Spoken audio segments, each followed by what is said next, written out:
Hi. So here in this question we have given mass of man is 75 kg, mass of canoe is 40 kg, and the length of canoe is 0.5 meter. Now the location of man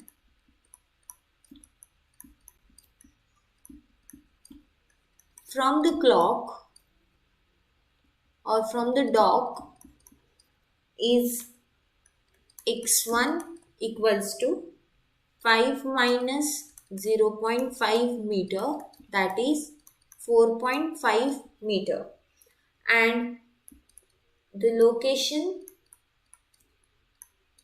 from the center